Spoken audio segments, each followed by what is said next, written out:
ঢাকা বিশ্ববিদ্যালয় কেন্দ্রীয় ছাত্র সংসদ ডাকসু নির্বাচনে শীর্ষ ৩ পদে বিজয়ী হয়েছে ছাত্র শিবির সমর্থিত প্যানেল। ভিপি পদে মোহাম্মদ আবু সাদিক, জিএস পদে SM ফরহাদ ও এজিএস পদে মহিউদ্দিন খান জয় পেয়েছেন।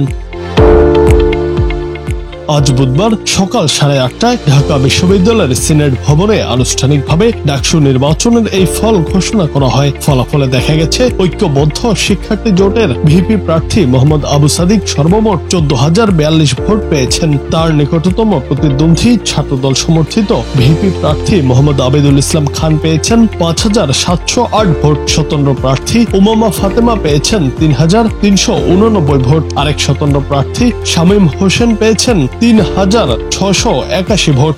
মোহাম্মদ আবু সাদিক কায়েম সহসভাপতি, প্রাপ্ত ভোট 14,042। মোহাম্মদ আবিদুল ইসলাম খান সহসভাপতি, প্রাপ্ত ভোট 5,708। উমামা ফাতেমা সহসভাপতি, প্রাপ্ত ভোট 3,389। জিএস পদে ছাত্র শিবির সমর্থিত ঐক্যবদ্ধ শিক্ষার্থী জোটের প্রার্থী SM ফরহাদ 10,894 ভোট পেয়েছেন। তার নিকটতম প্রতিদ্বন্দ্বী ছাত্রদল সমর্থিত প্যানেলের প্রার্থী তানবীর বারী হামিম 5,283 ভোট পেয়েছেন। প্রতিরোধ পর্ষদের প্রার্থী মেঘমল্লার বসু পেয়েছেন 4,949 ভোট। SM ফরহাদ প্রাপ্ত ভোট 10,794। আর এজিএস পদে ছাত্র শিবির সমর্থিত ঐক্যবদ্ধ শিক্ষার্থী জোটের প্রার্থী মহিউদ্দিন খান পেয়েছেন 9,501 ভোট। তার নিকটতম প্রতিদ্বন্দ্বী ছাত্রদল সমর্থিত প্যানেলের প্রার্থী তানবীর আল হাদি মায়েদ পেয়েছেন 4,254 ভোট।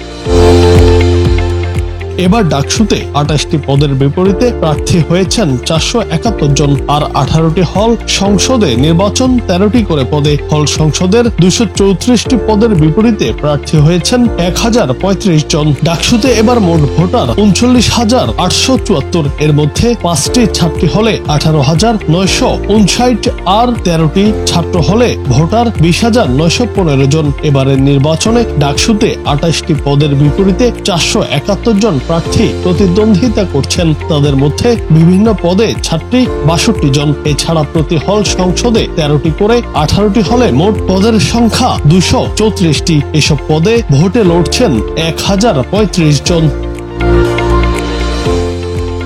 জুনায়েদ আহমেদ, বাংলা টিভি।